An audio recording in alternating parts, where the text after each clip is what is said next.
Welcome to the 25th Hour podcast, where successful business owners share how they stay in control of their day. I'm your host, Lisa Curley Malice, and today's guest is Lori Eisel.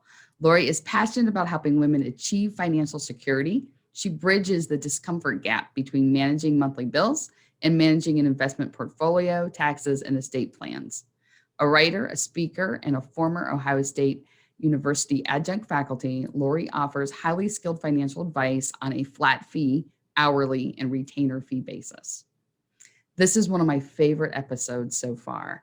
Lori has an amazing story about how she started her business, some things that she's gone through in her personal life, and how she's come out stronger here on the other side. I encourage you to take a half hour and listen in on the strategies Lori uses and some of the exciting things she's getting ready to launch in the near future. Hi, Lori. I am super excited that you're here today. Thank you for spending your time with us. Thank you for inviting me. I always enjoy spending time with you. I know. The best part of my day is the fact that we get to record this right now.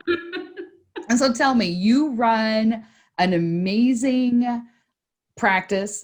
You have 4 kids. You're involved in the community. You do a lot of stuff. I do. What are some of the strategies that you use to stay in control of your day and your time? Well, the first thing that I did was call you. Thank you. which seemed to solve a lot of problems that I've had since the beginning of my time. And the catalyst for calling you, as you know, was I've had these problems all my life with time management. Then my husband passed away, and I was walking with a friend. She said, "How are you doing?" I said, "I'm miserable. You know, I love my job. I love my clients. But the fact that I was feeling miserable in my labor of love, my life's work, I knew there was something that was very, very wrong." And I think, you know, at that point where, having lost my husband, you know, the inability to focus, the poor time management issues that I had before that happened, just really 100 times over, 1,000 times over, they were after he passed away. So you taught me some really awesome tricks that I can't, this is not overselling. They have changed my life. And it's nothing that I really hadn't heard before, but you taught me how to implement it, how to make it real for me. And the most important one was figuring out my biological prime time. So when is it best for me to do certain things? So I am a lister. I make lists of things to do in a day that I couldn't do in a month. And I like to cross off lots of things on my list to make myself feel productive. So, you know, sometimes when you're feeling overwhelmed, that list is really long. You know, I would start my day often flitting. You gave it that name. Yes. Flitting. And that's where I am very overwhelmed and I need to zone out for a little bit and, you know, take out the trash and unload the dishwasher at the office, right? I don't even like to do these things at home, but for some reason at the office, you know, doing that and doing paperwork, these things that just kind of help me zone out. I cross some things off the list that need to be done for the day, and they're definitely not my highest and best use. So we identified my biological prime time. We talked about coming up with 3 things that are most important today. You've got this really big, long, overwhelming list, but what are the 3 things that you really have to get done so you can go home and you can feel good about what you've accomplished today? I have trouble making transitions, not in conversations, but transitioning from desk work to meetings, back to desk work, between projects.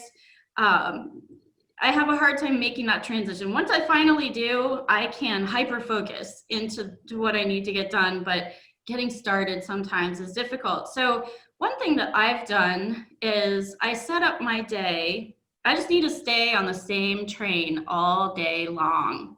So when I come in, if I'm going to have a meeting, I will just schedule back-to-back meetings all day. And then I'll schedule, if I'm going to have a desk day, I don't schedule any meetings at all for that day, and I sit at my desk. But what I was doing on my desk days, which should have been my most productive days, to do all of the follow-up from the meetings I've had and to get started on the prep for the meetings to be, I had that big, long, overwhelming list, start my day flitting and saying, I have all day to get this done. Well, then a client calls or a technology issue arises, something happens that you don't have your whole day anymore, and you started your day flitting, and now we're at the end of the day, and now I'm feeling bad about myself because I haven't done those 3 things that I really need to do so I can sleep when I get to go to sleep that night. So identifying the biological prime time and keeping that time sacred, coming in, having that list. I have sticky notes, your fancy little sticky notes with your your company name on them, sitting right on my desk. I'll write down, what are those things that I need to do? And I often will write them down the night before. So when I come in the next day, I know what I need to get done. And these are things that I have heard before. Everyone's heard, do the biggest things first and then the little things later. But truly keeping that biological prime time sacred in the morning, knowing you don't have all day because you only have till like noon, maybe 1 or 2 if you get hyper focused, but that's all that you have to do these really time consuming, thought provoking, mentally challenging activities. You do not have all day, you need to get them done now. So the other thing that we changed was that train that I mentioned. So instead of having a day full of meetings and a day full of desk work, we started scheduling our meetings in the afternoon. So I use that biological prime time to get the follow-up work done, the prep for my meetings. But sitting in a conference room and talking with a client, talking with you, that's fun, right? That's fun. So switching our schedule up, now I keep that biological prime time sacred and get my desk work type stuff done. And then in the afternoon, we'll schedule meetings starting at 1 or 2 o'clock. So we do meetings in the afternoon because I know, and you helped me to recognize this, I'm exhausted after meetings. And when I get through a meeting, I'm ready to either flit. I'm ready to do something that helps my mind to kind of relax a little bit, maybe some follow-up emails, things like that. But I do not want to walk out of a 2 or 3 hour client meeting and sit down and write a 6-hour memo. So just reorganizing my day, I feel so much more productive. When I lay down at night, I've done those most important things. I feel accomplished. Maybe I still have a lot of things on my to-do list, but frankly, I'm used to not checking off all the things on my to-do list because they're too long anyway. But getting those most important things done makes me feel much better at the end of the day. Other things that we have learned through this whole process, setting boundaries and expectations. This is my business. I adore my clients. I love what I do. I will do anything for my clients. And through the years, a lot of clients have asked me to do a lot of things that, really aren't part of a financial planning engagement. So, proactively determining and saying, what do we want this to look like? What are we going to do? What are we not going to do? Setting those boundaries, setting the expectation with the client right up front. So everybody knows how this is going to work. We're on the same page, and then execute. And that's saving a lot of time doing things that we really should be doing. You told me something early on too about we're willing to do anything and everything for a client. And sometimes, a lot of times, in the scope of financial planning, especially comprehensive and holistic financial planning, sometimes they're asking for a contractor referral to, to do work on their house. We're talking about money stuff, and money touches every aspect of your life. So we're a trusted advisor, and we know a lot of people. We have an extensive network. So we get a lot of requests that maybe your typical financial advisor doesn't get. And you had told me once not to try to do something in a space where you don't really know what you're doing.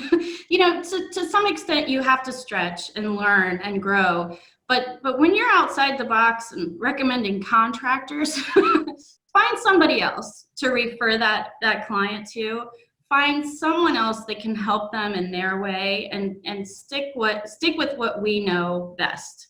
And that's another thing, because I realized I spend a lot of time trying to figure things out, and I do a good job of it, but it probably would have been better for me, at least, and maybe for the client too, if I had referred them to someone else who is an expert in that area. They would have gotten it done more quickly. Maybe the client would have paid more for it, but we both would have been better off in that case. And I know that the setting boundaries piece is tough. I mean, it's tough for everyone. And you're doing a great job. Like, you're doing such an amazing job of setting boundaries. What are some of the things, like the tricks, or like how, or let me rephrase the question for you, because that was a silly question. So let's start it again. You've gone from really loose-ish boundaries Yep. to really holding your own. How are you able to do that? Because it's hard. It is hard, but I think we got to a point that it just was so painful. And, I am a yes person. I want to say yes. I love to see people smile. I love to throw on my cape and save the day. And that makes me feel good.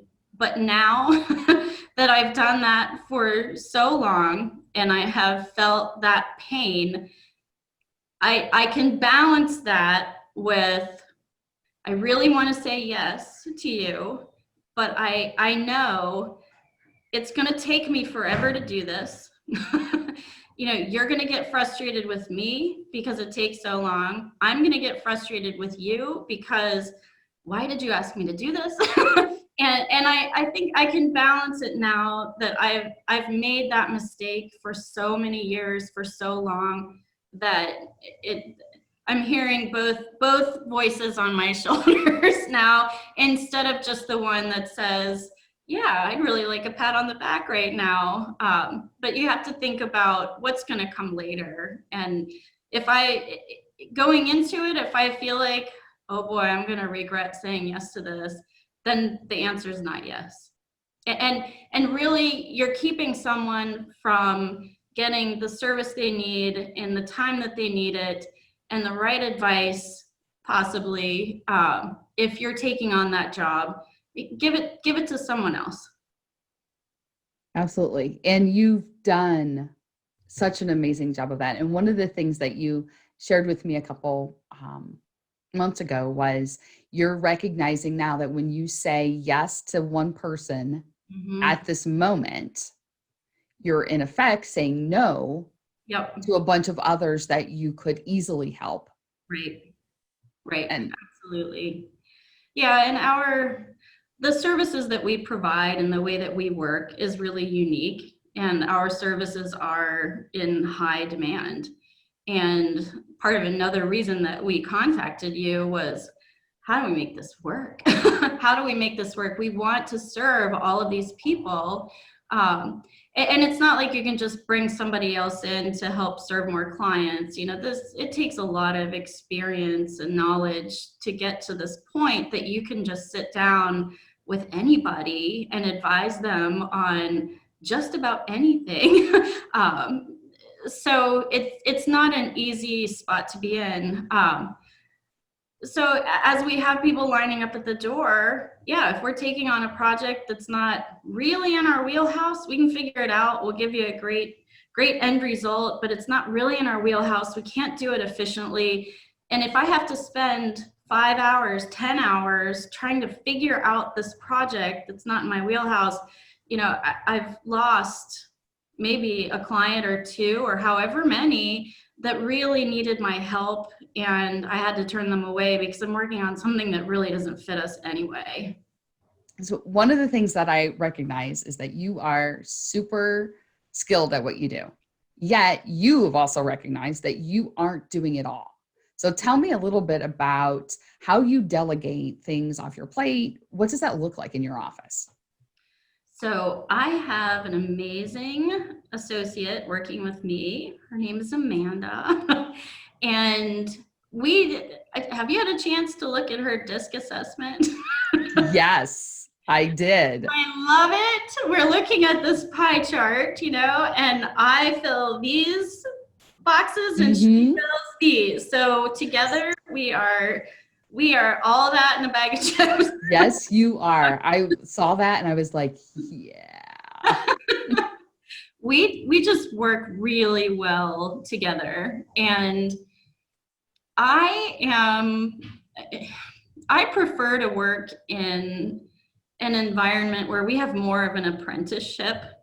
And part of that is just my ADD brain just hopping from one thing to the next. And she's sitting across my office from me at her desk and keeping up the whole time.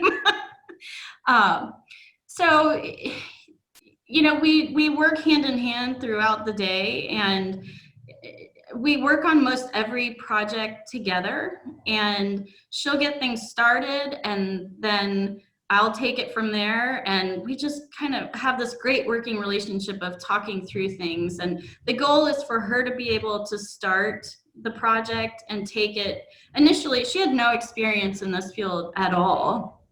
So at first the goal was, 10 or 20%.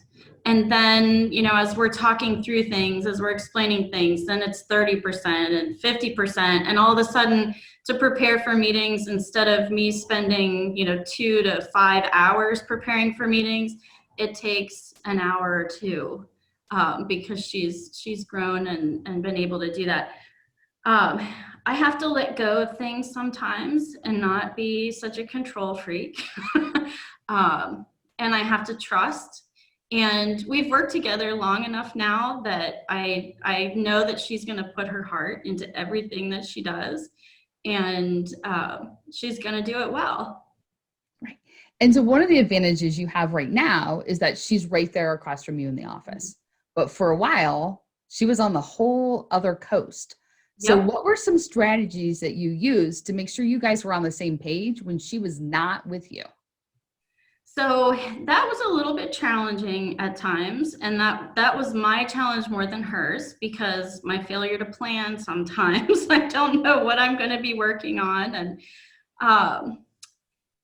just having good communication, I think, and also having a process for everything that we do. Whenever we are meeting with clients and doing an annual review, she has a checklist of things to do to prepare for those annual reviews.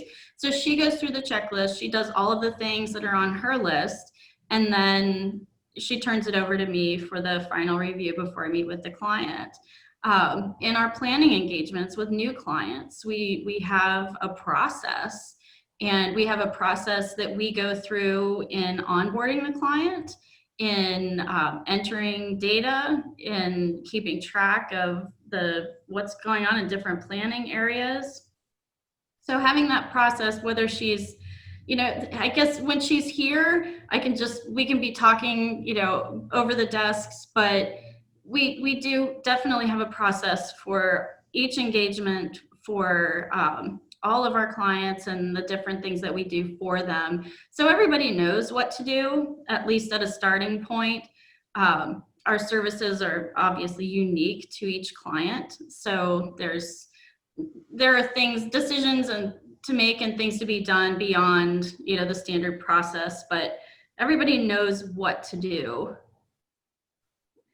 And so when we're talking about working with clients, I know that recently you've been able to take your first engagement and second meetings and shrink them a bit. So what were some of the things you did to take a meeting that was, say, 3 hours and move it down to 2 or something like that? So one of the good things that has come out of COVID times, we didn't do hardly any virtual meetings before. We do have clients in other states, so we did virtual meetings with them. But our clients here in town, they would come into the office and we would sit for hours, and and we enjoyed that time. And it's a little bit, like catching up with family, and it's a little bit financial planning. But those meetings would go on for 2-3 hours and sometimes more.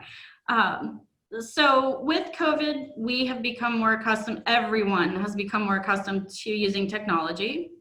And it's, when we do a virtual meeting, it tends to be much more efficient. And also, we schedule a time for the virtual meeting that is not, we'll see you at 1 o'clock. It is, we'll see you from 1 to 2:30. And when we approach that end time that was on the calendar invite, people have said, oh, I know we're getting to the end of our time. And that gives us the option to say, yes, we need to move on to something else. We have another meeting, or we've carved out prep time for a different meeting and we need to end this one now. Or we have the option to keep chatting and talking, which we often do. But so that's helped us to be more efficient. We've also, again, setting that expectation with the client. One of our services is a flat fee financial review. It was designed to be 2 meetings. In some cases, it's ended up being 14. We had enough of those that we realized we can't leave this kind of open-ended anymore. So we're firm on that with 2 meetings. If there are extenuating circumstances, we can go to a third, but we don't tell the client that. We tell them, set the expectation up front. We have created agendas. So when clients come in, instead of, we do have a process for preparation, a process that we go through for presenting the financial plan. The agenda helps us to stay on track. So we know we're going to have 2 meetings. And in our first meeting, we're going to cover all of these items. And in our second meeting, we're going to cover these. If we don't get them done, then clients at least have the perception that we have to get through this or we're not going to be able to cover all of the different areas. So that has helped us tremendously. We've put that into practice, and shockingly, one that we had recently was we were able to wrap it up in 2 meetings. Now we had 28 emails in between. That's another thing. With those financial reviews, they can send as many questions as they want. If there's something urgent, we'll certainly answer it between meetings. But with those, usually we're having that first meeting, and then within a couple of weeks or so, we schedule the second one. So those 28 emails we save your questions until the end, and we were able to address all of those questions in our second meeting. So I could have spent many days answering those emails. It was much more effective and efficient to keep them all to answer them all in that second meeting and talk about them face to face instead of drafting lengthy emails and trying to switch. Remember, I don't handle transitions well.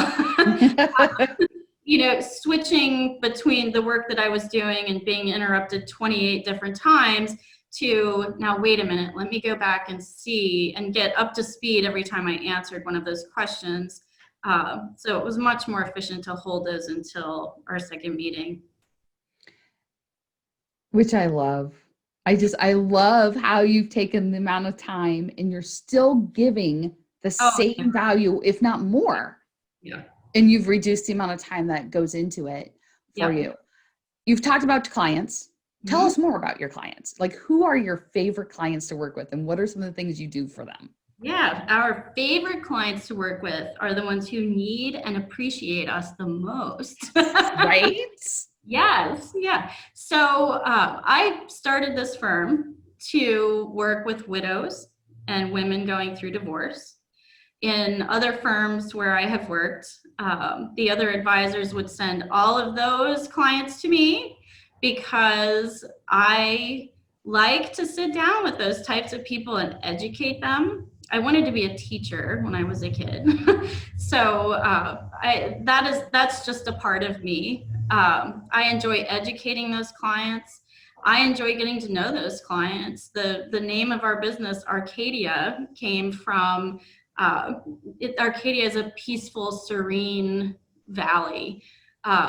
We take people in the midst of financial and emotional chaos and turmoil, and our goal is to bring them to a place where they have peace of mind, where they understand what they have, what they need to do. We're a partner walking alongside them, helping them to make decisions. In both of those cases, you are required to make decisions that will impact the rest of your life, and you are least capable of making those decisions. So we are grateful that clients trust us to help them make those decisions, and we want them to come to us and ask us those questions. And there are no silly questions. When people tell me, I have a really dumb question, well, what if I don't have the answer? That makes me dumb. Oh, I love that. So there are no dumb questions. And, this is what I do all day. And that is what you do all day. But we do also we'll work with just about anyone. That's been part of our challenge. I started the firm to work specifically with widows and women going through divorce. But because we work on an hourly and flat fee basis, that seems to be a lot of, that's in high demand.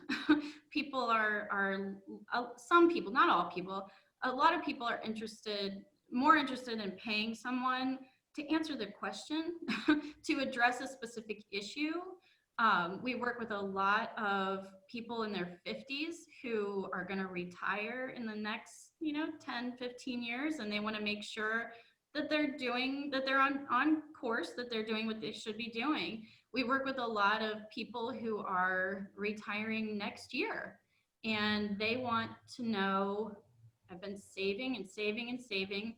Now I have all these accounts. How do I reverse the flow? How do I take money out of my accounts? Which accounts do I start with? From a tax planning perspective, what's the best strategy to distribute these assets to myself? So we end up working with a lot of people, and that was honestly part of the challenge is how do we keep up? There's a line at the door.